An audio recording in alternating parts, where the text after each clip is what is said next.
मङ्गलं भगवान् वीरो मङ्गलं गौतमो गणी मङ्गलं कुन्दकुन्दाद्यो जैनधर्मोऽस्तु मङ्गलम्। नमो अरिहन्ताणं नमो सेताणं नमो आयर्याणं नमो उवज्जायाणं नमो लोये सवसाहुणम्। पंच परमेष्ठी भगवान की जय।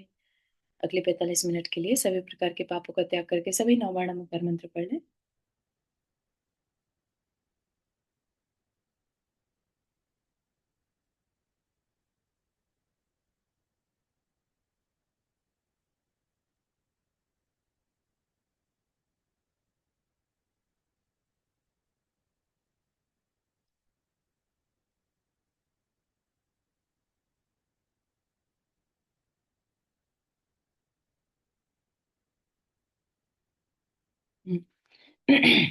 तो हमारा यहाँ पर विषय चल रहा था कि कुम्भकार ने अवा बनाया, भट्टा जिसे कहते हैं, और उसमें घड़ों को पकने के लिए रखा, है ना।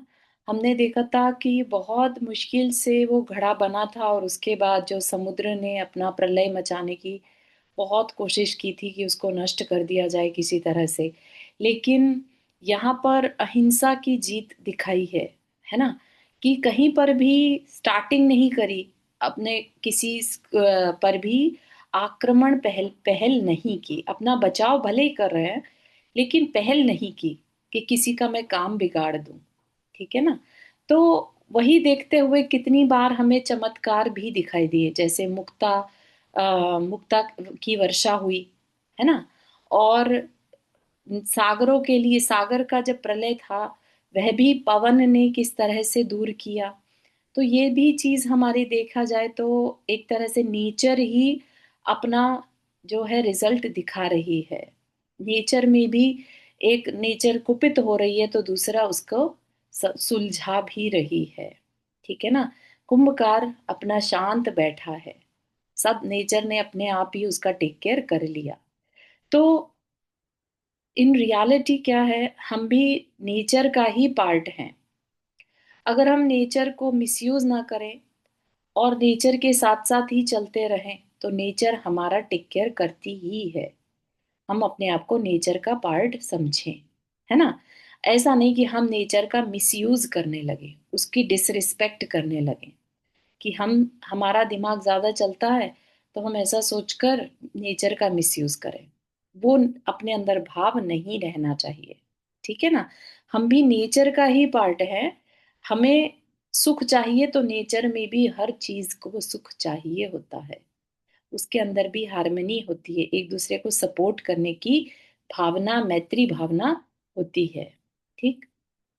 तो ऐसा करते करते जब फाइनली हवा में वो पक गया है ना। अग्नि नहीं जल रही थी तो अग्नि जल गई है, लकड़ियां नहीं जल रही थी, वो सब कुछ हमने देखा। अब फाइनली जो है घड़ा पक गया, ठीक। तो जो शिल्पी है वो मॉर्निंग में उठा और एक्साइटेड है, क्यों? क्योंकि उसे हवा में से अब कुंभ को बाहर निकालना है। और जिस दिन उसको बाहर निकालना था उस रात उसको सपना आ रहा होता है कि कुंभ चिल्ला रहा है, मुझे बचाओ, मुझे नहीं, इस अग्नि में अब और नहीं सहन हो रहा, प्यास लग रही है बहुत, गला सूख रहा है, इससे मेरे तो प्राण ही निकल जाएंगे, ऐसा जलना भी किस काम का। ऐसा उसे स्वप्न दिख रहा है, एकदम से उसकी निद्रा टूटती है तो पता चलता है कि ये जो कुंभ नहीं रो रहा था स्वप्न था, ठीक। तो कहते हैं उसके बाद आगे क्या होता है वो देखते हैं। यूं अवा की आवाज सुनता सुनता अब वो शिल्पी अवा के और निकट आ गया, पर कहाँ सुनी जा रही है कुंभ की चीख, कहाँ मांगी जा रही है कुंभकार से भीख। न ही कुंभ की यातना, न ही कुंभ की याचना, मात्र वह वहां तब, कहाँ है प्यास से पीड़ित प्राण, वह शोक कहाँ, वह रुदन कहाँ, वह रोग कहाँ, वह बदन कहाँ, और वह आग का सदन कहाँ, जो इन कानों ने, आंखों ने और हाथों ने सुने, देखे, छुए थे स्वप्न में। अक्षरश स्वप्न असत्य निकला, स्वप्न का घातक फल टला, ठीक। तो क्या फील आ रही थी अंदर में कि जो कुंभ है वो जल रहा है और मरण की स्थिति में है और उससे सहन नहीं हो रहा है, ठीक है ना। लेकिन अब वो जब शिल्पी अवा के पास पहुंचा तो उसे कोई चीख नहीं सुनाई दे रही है, कोई भीख की आवाज नहीं आ रही है कि मुझे बचा लो, है ना। कुंभ की कोई यातना नहीं दिख रही है, ना कोई याचना दिख रही है, ना किसी के प्राण प्यास से निकले चले जा रहे हैं, ऐसा भी कुछ नहीं दिख रहा है। कोई शोक नहीं है वहां पर, कोई रोना धोना नहीं, कोई बीमार नहीं, कोई चिल्ला नहीं रहा है। ठीक। और आग का अब कोई सदन नहीं, सदन मतलब आग का कोई व्यापार, या आग का कोई भवन जिसे कहते हैं ना, सदन होता है एक तरह से उसका रूम, है ना। अब वो हवा रहा ही नहीं, हवा की तो आग बुझ चुकी है। ठीक है ना। तो फिर इन कानों ने, आंखों ने और हाथों ने जो कुछ भी महसूस किया था, वो क्या था? कुछ तो था जो आंखों ने देखा था, कानों ने सुना था और हाथों से छुआ भी था, है ना। इतना सत्य, वास्तविक फील होने के बाद भी स्वप्न कैसा निकला? असत्य निकला। और उसका जो घातक फल था, जो दिख रहा था, वह भी स- अब वह नहीं हुआ, है ना। बहुत सारे स्वप्न वैसे तो लोगों के, किसी किसी का जब साइकिक लेवल अच्छा होता है, उनको आगे की भविष्य की घटनाएं दिखने लगती हैं, है ना। लेकिन ये बहुत रेयर केस में होता है। स्वप्न सबको दिख सकते हैं, लेकिन सबके स्वप्न सच होते हो ये जरूरी नहीं है। ठीक है ना। मोस्ट ऑफ द टाइम क्या यहाँ पर बताया है कि स्वप्न झूठे ही होते हैं। ठीक है। तो उन पर बहुत ज्यादा अपने को विकल्प नहीं करना चाहिए। कुंभ की कुशलता सो अपनी कुशलता, यूं कहता हुआ कुंभकार सउल्लास स्वागत करता है अवा का, और रेतिल राख की राशि को जो अवा की छाती पर थी हाथों में फावड़ा ले हटाता है।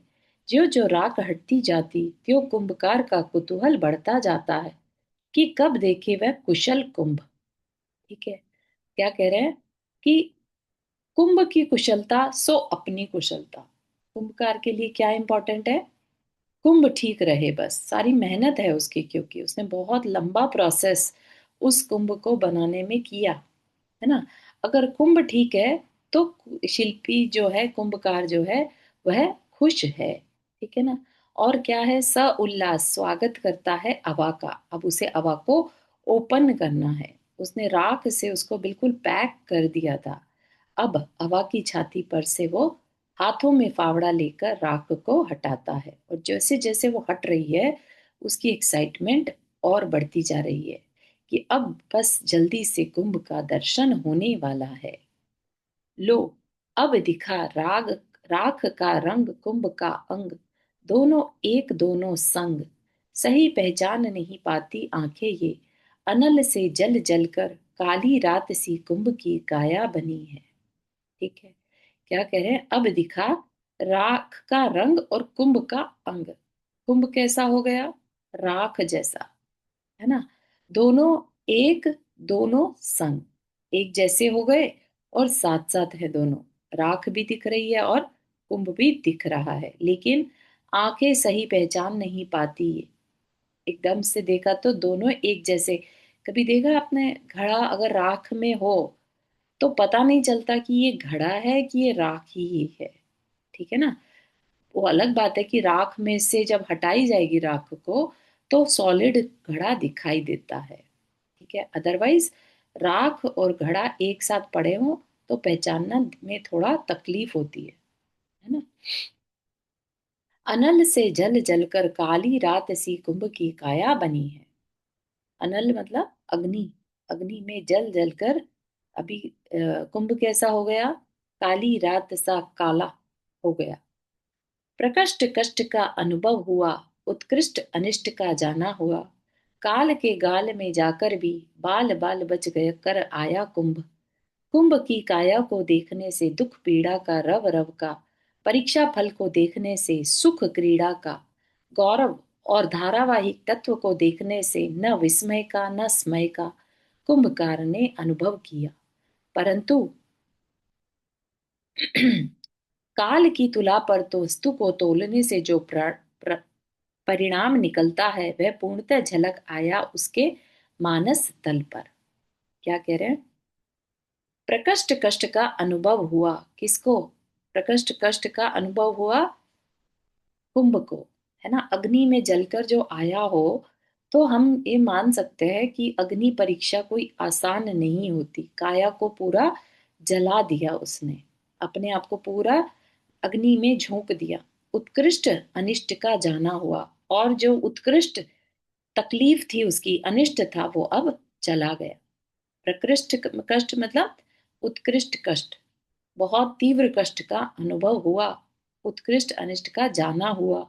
काल के गाल में जाकर भी, काल के गाल मतलब मृत्यु के मुंह में जाकर भी, बाल बाल बचकर आया कुंभ। कुंभ की काया को देखने से, उसको उसको जस्ट देखने मात्र से, आप खुद भी सोच सकते हैं, है ना। कहाँ वो मिट्टी से बना था, अब वो कहाँ राख के बीच में, पहचान में भी नहीं आ रहा है। ऐसा काला काला राख के जैसा रंग के समान हो गया है। ठीक।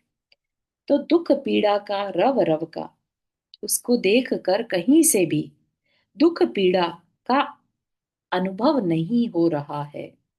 ठीक है। क्यों? क्योंकि कैसा है कुंभ? प्रसन्न है।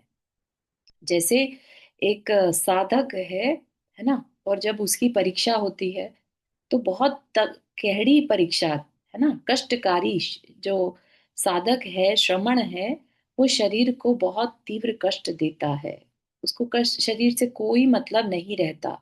देखा भी होगा, अग्नि जब सड़क पर चलते हैं, बिहार का समय है ना, और 40-48 डिग्री टेम्परेचर है, जिसमें रोड का वो भी पिघल रहा है। रोड पर पैर पर रखने से निशान पड़ रहे हैं रोड पर। इतना गर्मी में भी वो साधक बिना किसी चप्पल के चलता है, या तेज कड़कड़ाती ठंड में जहाँ कोहरा पड़ा हुआ है, वहां पर वो चलता है ना, ठंड में, ठिठुरती ठंड में।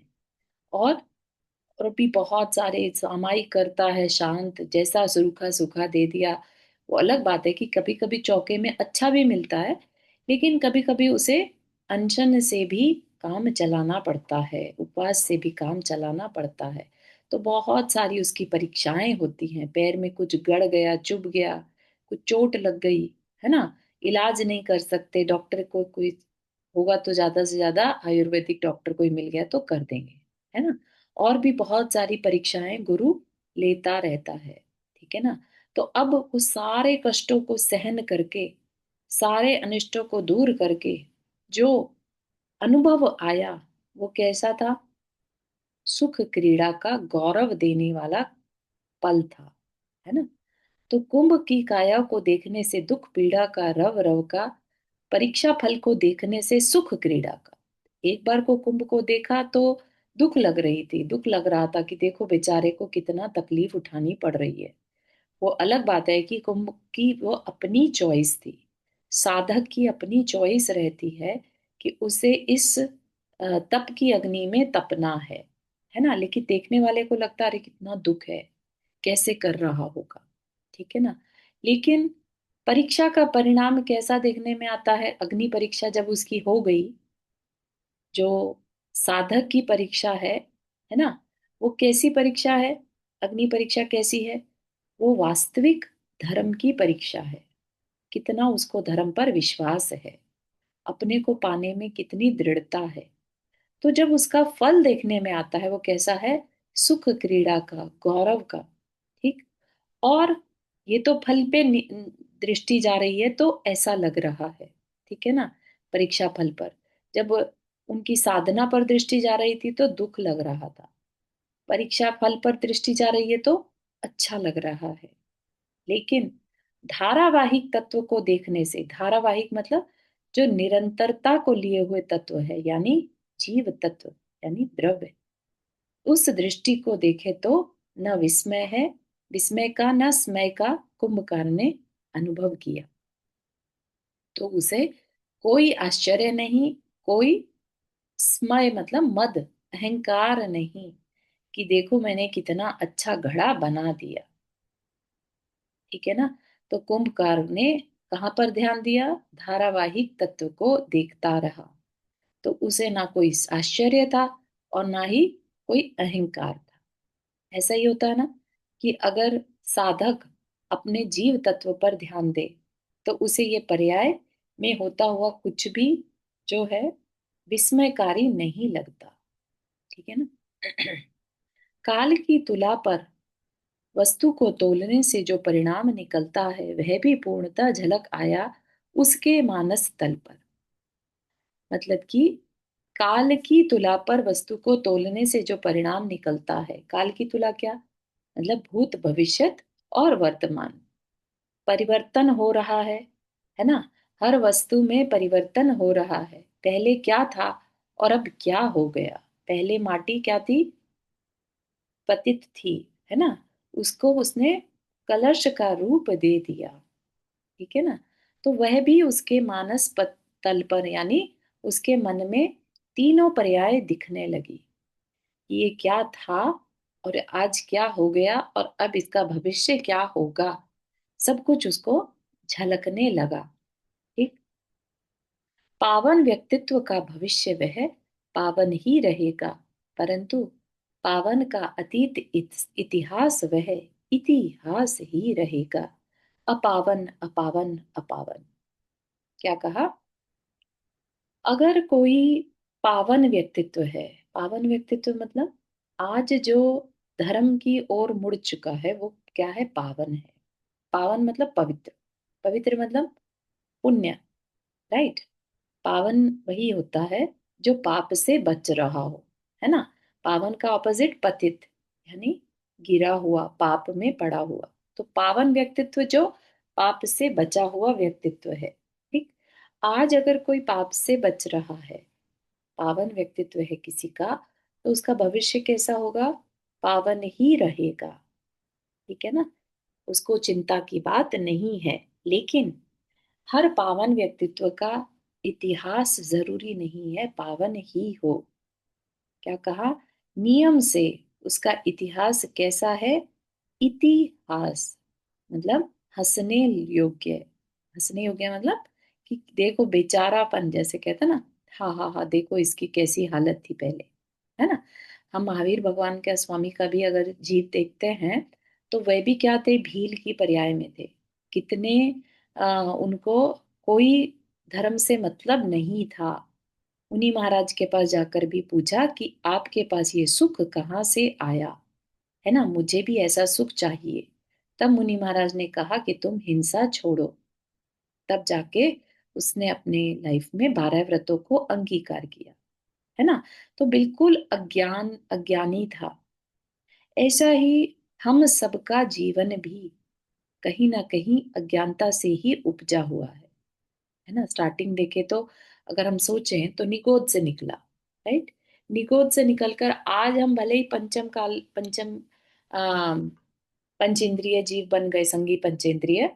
और उसके बाद भी अगर हम अज्ञानता के साथ रह रहे हैं तो फिर हमारा अज्ञान जीवन कैसा है, हास्यप्रद ही होगा। सब कुछ होने के बाद भी हमने उसका कल्याण नहीं किया, है ना। हम पापों से नहीं बचे। ठीक। तो इसीलिए इतिहास जैसा भी हो, लेकिन अगर आज पुण्य की तरफ हम मुड़ चुके हैं तो फिर भविष्य कैसा होगा, पवित्र ही होगा। ही वर्ड यूज कर रहे हैं, ठीक है ना। अब अवा से बाहर आया है सकुशल कुंभ, कृष्ण की काया सी नीलिमा फूट रही है उससे। ऐसा प्रतीत हो रहा है कि वह कि भीतरी दोष समूह सब जल जल कर बाहर आ गए हों। जीवन में पाप की प्रशय नहीं अब, पापी वह प्यासे प्राणी को पानी पिलाता भी कब। ठीक। तो कुंभकार ने कुंभ को सकुशल बाहर निकाल लिया। इतना इंपॉर्टेंट है ना कि कुंभ बनाया भी, और लेट से अगर उसने ढंग से मिट्टी नहीं छानी होती और उसमें अगर एक कंकड़ भी रह गया होता तो उसमें एक दरार आ जाती है ना। अब फिर वह जो कुंभ है वो पानी रखने लायक नहीं बचता। तो इसलिए बहुत ज्यादा इंपॉर्टेंट है हर एक प्रोसेस कि मिट्टी छनी कैसी है, किस तरह की मिट्टी है, कैसी, उसका लौंदा कैसा है, इनफ पानी डला है उसमें कि नहीं, है ना। फिर उसने कितनी देर उसे कितना पतला बनाया है, कितना मोटा बनाया है। बहुत ज्यादा मोटा होगा तो वो सूखेगा नहीं, फिर वो पकेगा नहीं ठीक से। ठीक है ना। तो इतने सारे प्रोसेस को करने के बाद भी उस कुंभकार को अपने ऊपर कोई मद नहीं है कि देखो मैंने कितना बढ़िया कुंभ बनाया, है ना। वो सिर्फ उसकी पर्याय पर दृष्टि रखे हुए है कि ये माटी है, पहले भी माटी था, आज भी माटी है, मैंने इसे कुंभ का रूप दे दिया, मैं इसका कर्ता, ऐसा कोई भाव उसके अंदर नहीं है। और कुंभ तो अपनी साधना की यात्रा पर चल ही रहा है ना। बिल्कुल काला होकर उसके अंदर से नीलिमा फूट रही है। नीलिमा मतलब काले काले से एकदम चमकदार कालस होती है, जो नीलिमा फूट रही है। ऐसा प्रतीत होता है कि वह भीतरी दोष समूह सब जल जल कर बाहर आ गए। ठीक है ना। तप की अग्नि में करता क्या है जीव? अपने सारे किए हुए पापों का प्रक्षालन, उन कर्मों को नष्ट करता है, एक एक चुन चुन कर उनको अपने से दूर करता है। तो ऐसा ही लग रहा है बाहर सरफेस पे कालापन आ जाना, जैसे अंदर के सारे दोष बाहर आ गए। तो बाहर से स्किन काली पड़ गई कि अंदर के जितने भी दोष थे सब बाहर आ गए। ठीक है ना। ऐसे ही जो साधक है जब साधना करता है तो उसका शरीर भी कृश हो जाता है। ठीक है ना। ऐसा लगता है जैसे सारा अंदर का जो पाप थे वो नष्ट हो रहे हैं। जीवन में पाप की प्रशय नहीं अब, किंचित मात्र भी। प्रशय मतलब उसकी छाया छवि नहीं है अब जीवन में, पाप की कोई छाया नहीं है। पापी हो तो प्यासे प्राणी को पानी भी नहीं पिला सकता, है ना। कुंभ जबकि किसके लिए रेडी है? शुभ कार्य के लिए। दूसरे को पानी पिलाने का जो उसका मन है, शुभ कार्य का मन है, तो वो पापी तो कभी हो ही नहीं सकता, है ना। तो कह रहे हैं कि पापी होता अगर, अंदर जरा भी पाप होता, तो प्यासे प्राणी को पानी पिलाने का भाव कैसे हो सकता था। ठीक है ना। तो इसलिए पाप उसके अंदर अब रहा ही नहीं। कुंभ के मुख पर प्रसन्नता है, मुक्त आत्मा सी, तैरता तैरता पा लिया हो अपार भव सागर का पार। जली हुई काया की ओर कुंभ का उपयोग कहाँ? संवेदन जो चल रहा है भीतर, भ्रमर वह अप्रसन्न कब मिलता है, उसकी भी तो काया काली होती है।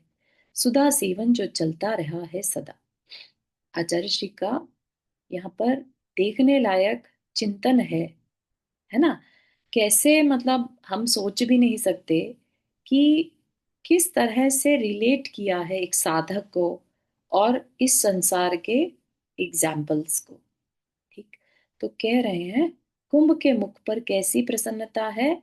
मुक्त आत्मा सी, यानी सिद्ध जैसी, जैसे कि बस उसका जीवन तो कृत कृत्य हो ही गया, क्योंकि उसने अग्नि परीक्षा को पूर्ण कर दिया। ऐसा लग रहा है उसे अंदर ही अंदर, जैसे तैरते तैरते अब उसने अपार भव सागर को पार कर लिया, है ना। अब कितना भी उस पे पानी पड़ जाए, सागर अपनी प्रलय भी दिखाए, तो अब क्या होगा? वो कुंभ ऊपर तैर सकता है। अब वो डूबेगा नहीं, अब वो नष्ट नहीं होगा, है ना। तो अब उसके गुणों में परिवर्तन आ गया, सारे जो उसके नेगेटिविटी थी सब खत्म हो चुकी है। उसका रूप परिवर्तन, गुण परिवर्तन हो गया। उसको जो चाहिए था, जिस रूप को वो पाना चाह रहा था, उसने वह पा लिया। ठीक है ना। जली हुई काया की ओर कुंभ का उपयोग कहाँ? अपने उस शरीर के कालेपन की ओर उसे कोई मतलब नहीं है कि वो कैसा दिख रहा है, बाहर की काया है वो तो। अंदर का क्या चल रहा है? संवेदन। वह तो अपने आप को भीतर भी भीतर संवेदना कर रहा है, अपना वेदन कर रहा है। ठीक है ना। तो जो अपना भीतर चला गया, ठीक, उसको बाहरी शरीर से, बाहरी काया से कोई मतलब नहीं रहता, ये बताना चाह रहे हैं।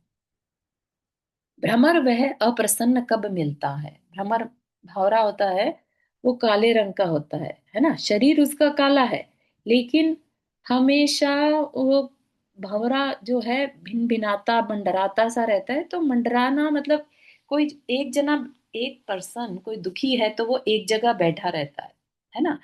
कोई खुश है तो वो एक्टिव होता है, मंडराता रहता है, कभी इधर कभी इधर कभी इधर, कभी इससे मिल कभी उससे मिल, कभी ये कर कभी वो कर, है ना।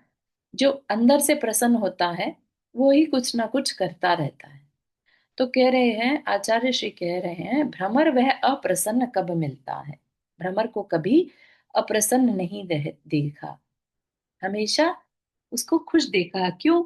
उसकी भी तो काया काली है, वो भी तो काला अपने उस पे रो सकता है, अरे मैं काला क्यों हूं, है ना। ये जो रंग भेद है ये उसको कोई मैटर नहीं करता, उसका कोई नजर अपनी काया पर नहीं है। क्यों? सुधा सेवन जो चल रहा है सदा, उसको किससे मतलब है? जो उसके फूलों का पराग जो उसे मिलता रहता है, उसे बस उससे मतलब है। वो मिलता रहे, उसे कोई मतलब नहीं, उसका शरीर काला है पीला है ना, वो गुं गुं करके और अपना कार्य करता रहता है। तो बहुत ही सुंदर कंपैरिजन किया है भ्रमर के साथ अपना, है ना। काया में रहने मात्र से काया की अनुभूति नहीं, माया में रहने मात्र से माया की प्रसूति नहीं, उनके प्रति लगाव चाव भी अनिवार्य है। क्या कहना चाह रहे हैं?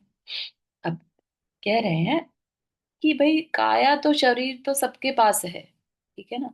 तो खाली शरीर में रहने मात्र से, काया में रहने मात्र से काया को अनुभूत ही किया जाए, हर समय अपने को शरीर रूप ही माना जाए, ये तो जरूरी नहीं है ना। इसी संसार में तीर्थंकर भी होते हैं, माया में रहते हैं, राइट। चारों तरफ उनके समोशरण रचित है। कितना सबसे ज्यादा भव्य माना जाता है भगवान का समोशरण। कुबेर हर तरह के रत्नों से उनका समोशरण की रचना करता है, लेकिन वो उसमें लिप्त नहीं रहते। कहा है कि माया होना अलग चीज है, माया में होने से माया की बढ़ोतरी या अंदर में माया की तरफ लगाव अगर नहीं है तो अंदर से हम अपने उस मिथ्यात्व को, बेसिकली माया को बढ़ा नहीं रहे होते हैं। माया में रहना माया की प्रसूति नहीं है, मतलब उसका बढ़ना नहीं है। अंदर में उसके प्रति लगाव चाव भी अनिवार्य है। वैराग्य की बात यहाँ पर की जा रही है। शरीर में रहते हुए भी, महलों में रहते हुए भी जो है वैराग्य हो, तभी कल्याण हो सकता है। ठीक है ना। भरत चक्रवर्ती का एग्जाम्पल लें अगर, तो चक्रवर्ती होकर भी लगाव चाव नहीं होने के कारण वो घर में ही वैरागी थे और बहुत जल्दी केवल ज्ञान को प्राप्त कर पाए। ठीक है ना। तो यहाँ पर तकलीफ क्या है? शरीर का होना तकलीफ नहीं है, माया का होना तकलीफ नहीं है, उनके प्रति लगाव चाव का होना ही नुकसानकारी है। ठीक है ना। तो ये चीज कहा है कि वो जरूरी है। सावधान हो शिल्पी अवा से, एक एक कर क्रमशः कर पेले, फिर धरती पर रखता जाता रहा कुंभों को। धरती की थी, है, रहेगी माटी यह, किंतु पहले धरती की गोद में थी, आज धरती की छाती पर है। कुंभ के परिवेश में बहिरंग हो या अंतरंग, कुंभ के अंग अंग से संगीत की तरंग निकल रही है, और भूमंडल और नभमंडल ये उस गीत में तैर रहे हैं। ठीक है। अब क्या किया शिल्पी ने? आवाज से एक एक करके जो है कुंभ को निकाला। ठीक है। आप इमेजिन कर सकते हैं, विजुअलाइज कर सकते हैं क्या चल रहा है। निकाला क्रम से, सावधान होकर धीरे धीरे, क्योंकि मिट्टी के हैं, है ना। कुंभकार को भी पता है, जैसे कोई अगर लुहार हो, लोहे का काम करने वाला, वो हर चीज को पटक पटक के मारेगा, है ना। लेकिन कुंभ कैसा है? माटी का बना हुआ है, उसको भी पता है जितना जोर से अगर रख दिया तो टूट सकता है। तो धीरे धीरे सावधान होकर उसने पहले निकाला और फिर धरती पर रखता जा रहा है। तो कह रहे हैं कि ये धरती की थी, है और रहेगी। कौन? माटी है। माटी धरती से ही बनी और अभी भी धरती पर ही रखी रही है, हमेशा ही धरती पर ही रखी रहेगी, है ना। लेकिन पहले क्या थी? धरती की गोद में थी, मतलब बिल्कुल धरती से जैसे उसकी गोद में थी। अब वहां से उठाकर उसको धरती की छाती पर, मतलब थोड़ा सा उठाव दे दिया। ठीक है ना। कुंभ के परिवेश में, कुंभ के रूप में, पहले माटी का रूप डिफरेंट था, आज कुंभ के रूप में वो धरती की छाती पर है। बहिरंग हो या अंतरंग, कुंभ के अंग अंग से संगीत की तरंग निकल रही है। कुंभ को थोड़ा सा हाथ भी लगाओ तो कुछ आवाजें सी अलग अलग आने लगती हैं, है ना। अगर गीली मिट्टी का गड़ा हो उसे नीचे रखो, और एक सूखा सूखा गड़ा हो उसके नीचे रखो, तो अलग अलग आवाजें आती है। तो अंदर भी खोखला है ना, उसके अंदर से भी संगीत निकल रहा है, और बाहर से भी संगीत हल्का सा भी छुए तो बजता है ना।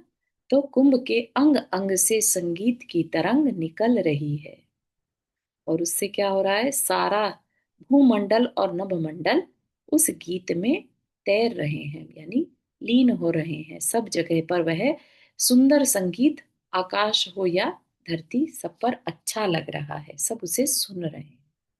लो, कुंभ को आवाज से निकाले हुए 2-3 दिन भी व्यतीत न हुए, उसके मन में शुभ भाव का उमड़न बता रहा है सबको कि अब ना पतन, उत्पतन, उत्तरोत्तर उन्नयन उन्नयन, नूतन भविष्य शस्य भाग्य का उगड़न, बस अब दुर्लभ नहीं कुछ भी इसे, सब कुछ सम्मुख समक्ष। क्या हुआ, अब कुंभ को तो निकाल दिया हवा से, है ना। यहां तक कुंभकार का कार्य पूरा हो गया। अब कुछ नहीं, उसने तो कुंभ बनाना था, बन गया। अब क्या, अब कुंभ के मन में आया, शुभ भाव आया। अब क्योंकि वो पवित्र भविष्य है उसका, पवित्र व्यक्तित्व है, सब कुछ, तो उसने अपने पापों को जला दिया, है ना। अब क्या, जो कुछ भी अगर उसके भाव आएंगे वो अच्छे ही आएंगे, आइए। है ना। तो अच्छे भाव उसके अंदर क्या आए, क्या अभी करें? मन में शुभ भाव का उमड़न हुआ, जो कि यह बता रहा है कि अब उसका जो भविष्य है वो ऊपर ऊपर की तरफ है, अब कोई किसी भी तरह का पतन, उत्पतन नहीं होगा। क्या भाव आ गए उसके अंदर, उसके अंदर अतिथि दान के भाव आ गए। अच्छे पात्र को मैं दान देने का पात्र बनूं। ठीक। तो नूतन भविष्य शस्य भाग्य का उगड़न, नूतन मतलब नए जो भविष्य है, अब आगे जो है, अब जीवन में सब कुछ क्लियर है, अब कुछ भी दुर्लभ नहीं है, जो चाहता है वो होता जाएगा। इतना पुण्य उसने इकट्ठा कर लिया है, पाप को नष्ट कर दिया तो क्या बचा, पुण्य ही बचा ना। इसलिए हम लोग क्या है, हम तकलीफ में घबरा जाते हैं, है ना। हमें ये नहीं समझ में आता कि एक तरह से हम तो पापों की निर्जरा कर रहे हैं, पाप जाएगा तो पुण्य के उदय से फिर अच्छा समय भी आएगा। यहाँ पर आचार्य श्री ने बार बार कई जगहों पर बताया है कि पाप से दूर मत, मतलब पाप के फल से भागो मत। भागो इन द सेंस, वो क्या है, पाप का फल क्या है, क्योंकि हमने कभी पाप किया, आज उसके फल से अगर हम डर के भागेंगे, दुखी होंगे, तो क्या होगा, और तीव्र कर्म बंधेगा, है ना। तो परिस्थिति से भागना नहीं, और उसकी अति अगर हो गई, ऐसा लगता है ना कई बार कि चारों तरफ से नेगेटिव हो रहा है, अब कुछ भी समझ में नहीं आ रहा है, इसका मतलब अब अच्छा समय आने वाला है, यानी तो तकलीफ की इति हो गई, इति के बाद ही फिर अच्छा समय आता है। जैसे दीपक की लौ तेज जलती है जब खत्म होने वाला होता है ना। तो वही चीज को यहाँ पर भी बताया गया। तो अब कुंभ के लिए कुछ भी दुर्लभ नहीं है, उसका सब कुछ भविष्य जो है उज्जवल है। तो उसने अपने अंदर क्या मन बना लिया था कि मैं पात्र दान करूं, अतिथि सत्कार करूं। भक्त का भाव अपनी ओर भगवान को भी खींच ले आता है, वह भाव है पात्र दान अतिथि सत्कार। परंतु पात्र हो पूत पवित्र, पद यात्री हो, पाणी पात्री हो, पीयूष पाई हंस परम हंस हो, अपने प्रति वज्र सम कठोर, पर के प्रति नवनीत मृदु, और पर की पीड़ा को अपनी पीड़ा का, प्रभु की ईड़ा में अपनी क्रीड़ा का संवेदन करता हो, पांच प्रपाप प्रपंच से मुक्त पूरी तरह पवन सम निसंग, पर तंत्र भीरु दर्पण सम दर्प से परीत, हरा भरा फूला फला पादप सम विनीत, नदी प्रवाह सम लक्ष्य की ओर अरुक अथक गतिमान। तो क्या कह रहे हैं कि भक्त का भाव अपनी ओर भगवान को भी खींच ले आता है। भक्त का भाव क्या, कि भक्त क्या बेसिकली जो अंदर से पवित्र है, पवित्र भावों से भरा हुआ है ना, वो क्या कर सकता है, वो सब कुछ कर सकता है, उसके लिए कुछ भी दुर्लभ नहीं। जैसे कहते हैं ना चमत्कार, भक्ति में चमत्कार होता है ना। भक्ति में चमत्कार कैसे होता है, उसकी सरलता से, उसकी विशुद्धि से। तो भक्त के जो भाव होते हैं वही भगवान को भी खींच ले आता है। ठीक है। अब आप ये मत समझिए कि यहाँ पर कोई भगवान नाम की सत्ता की बात की जा रही है। यहाँ पे जो प्रचलित है भगवान शब्द को, कि भक्त के पास भगवान पहुंच जा सकता है, इतना भक्त के अंदर, भक्त के भावों में शक्ति होती है। तो ऐसा ही कुछ कलश के साथ भी, जो कुंभ है उसके साथ भी होने वाला है। उसने मन तो बना लिया कि मुझे पात्र दान करना है, मेरे द्वारा किसी अच्छे पात्र को दान हो, है ना। लेकिन फिर वो पात्र दान अतिथि सत्कार में करूं, लेकिन वो पात्र कैसा हो। तो यहाँ पर एक निर्ग्रंथ साधु जो उत्कृष्ट पात्र है उसका यहाँ पर वर्णन किया गया है। कैसा होना चाहिए, पात्र हो पूत पवित्र, एकदम पवित्र हो, पद यात्री हो, पैदल चलने वाला, है ना। क्यों पैदल चलने वाला, जो अहिंसक हो, निराकुल पैदल विहार करता हो, जमीन को देख कर चलता हो। गाड़ी में चले तो पता ही नहीं चलेगा कितने जीवों को मार दिया, है ना। ऐसा ऐसा पात्र जो पद यात्री हो, पैदल चलने वाला हो, पाणी पात्री हो, हाथ में समस्त, कोई बर्तन कोई उपकरण नहीं, कुछ नहीं उसके पास, हाथ में खाना भोजन ग्रहण करने वाला हो, आहार को ग्रहण करने वाला, पीयूष पाई हंस परम हंस हो। और कैसा हो, आध्यात्म रूपी अमृत को ग्रहण किया हो जिसने, जिसके हंस परम हंस जो अम, अमृत रूपी ज्ञान जो है उसमें उसने अपने आप को लीन रखा हो।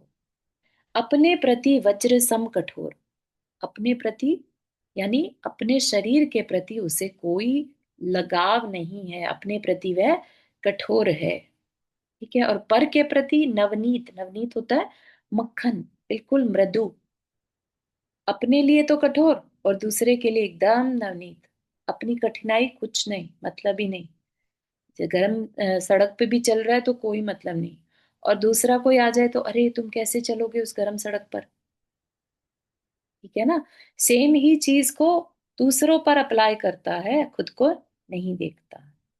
पर की पीड़ा को अपनी पीड़ा का महसूस करने वाला, इतना करुणामयी, अंदर से करुणा जिसके अंदर वात्सल्य भाव भरा हो, दूसरे की करुणा दुख उससे देखा ना जाता हो, प्रभु की ईड़ा, प्रभु की भक्ति में ही अपनी क्रीड़ा का यानी अपने आनंद को का संवेदन करता हो, उसको भगवान की स्तुति वंदना में ही आनंद आता हो।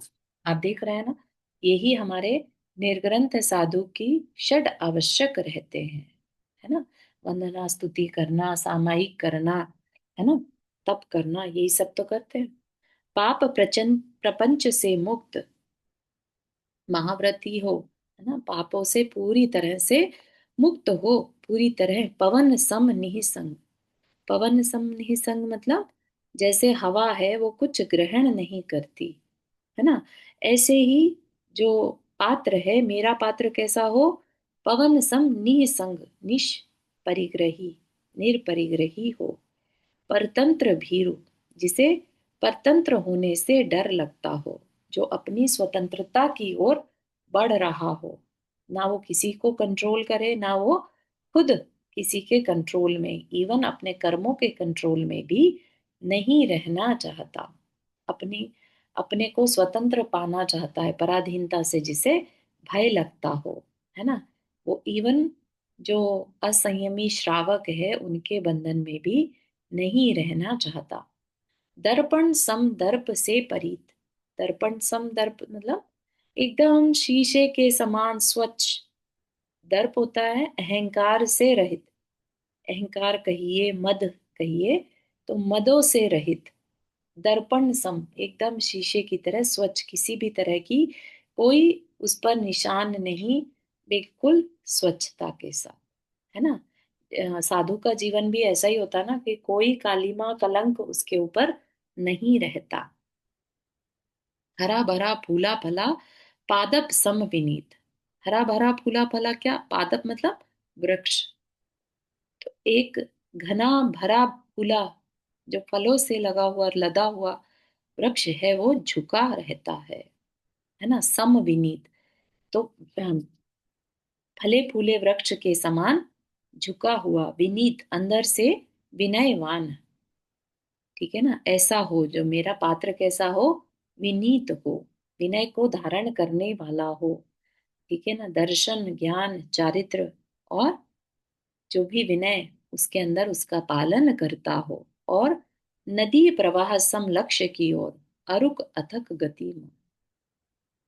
नदी कैसे बहती है, कभी नदी का प्रवाह रुकते देखा, कभी भी नहीं, जब तक कि सागर में मिल न जाए, उसके लक्ष्य की ओर वो पहुंच ना जाए तब तक वह रुकती नहीं है।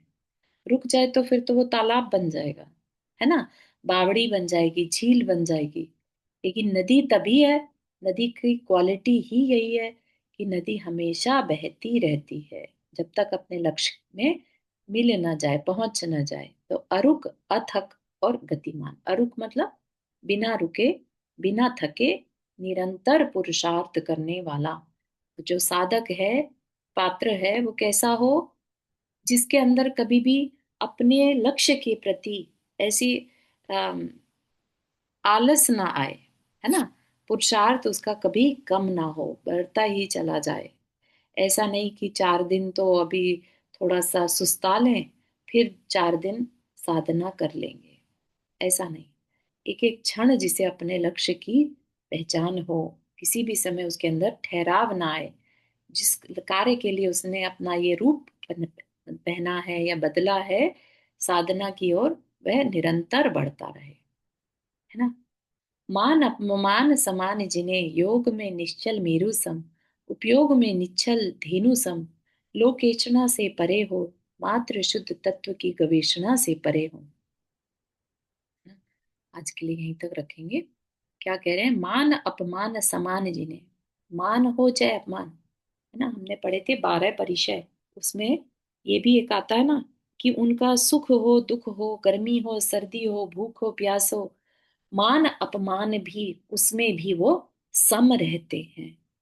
कोई निंदा कर दे तो कुछ नहीं, कोई सम्मान दे दे तो सेम। ठीक है ना।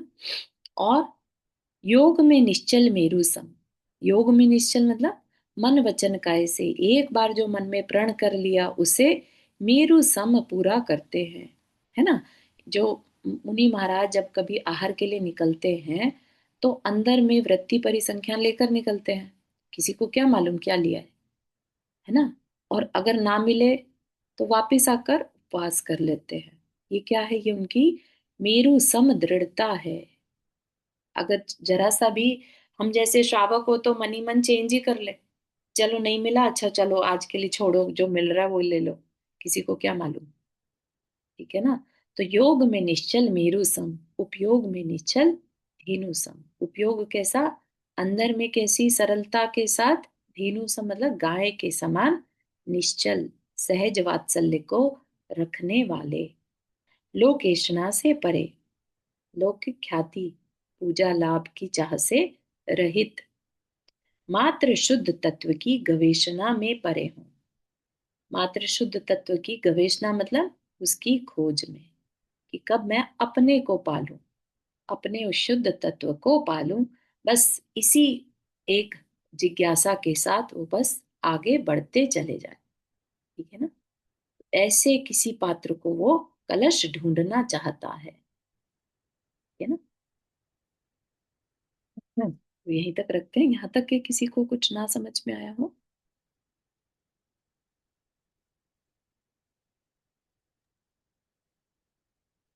मेरे को एक बात बतानी थी। हाँ जी। आचार्य श्री समय सागर जो यस्टरडे पड़गान के लिए निकले ना, जी। तो बहुत भीड़ हो गई, तो उसने नहीं फिर आहार लिया। अच्छा। हाँ, अरे बाप वो रे। परिक्रमा लेते थे ना, हाँ तो हाँ। महाराज सिंह ने साइन किया कि बहुत लोग मत आओ। अच्छा। फिर भी भीड़ बढ़ती गई, तो महाराज सिंह ने आहार नहीं लिया और उपवास कर लिया। ओह, अच्छा अच्छा अच्छा, हाँ तब तो तो ठीक मैंने वीडियो आया तो देखा, तो बहुत दुख आया कि हम लोग डिसिप्लिन नहीं रखते हैं ना, तो इसके से महाराज सिंह को है। तकलीफ होती है। तो अपने को समझना चाहिए बिल्कुल। कि महाराज सिंह बोलते हैं कि आप आलोचना करो तो भी इतना ही पुण्य मिलता है। अनुमोदना दूर की। अनुमोदना, सॉरी, अनुमोदना हाँ। करो तो भी लोग समझते नहीं, और सब लोग भीड़ करते थे। तो वीडियो आया तो अपने को देखा है मैंने, हाँ, तो बहुत दुख होता है। सही बात है। सही अपने बात है, हिसाब से लेकिन वो पास हो समझते जाए। नहीं। हाँ, समझते नहीं है। हम्म। सही है, सही। चलिए, ठीक है। बढ़िया। जय बहुत अच्छा, Jinendra. Thank you for sharing. Jinvani स्तुति। जावाणी के ज्ञान से सुझे लोका लोक, सोवाणी मस्तक धरु सदा देतो दो। हे जिनवाणी भारती तो ही जपो दिन रहन, जो तेरा शरणा गए सो पावे सुख चैन। नौ बंडम करनी।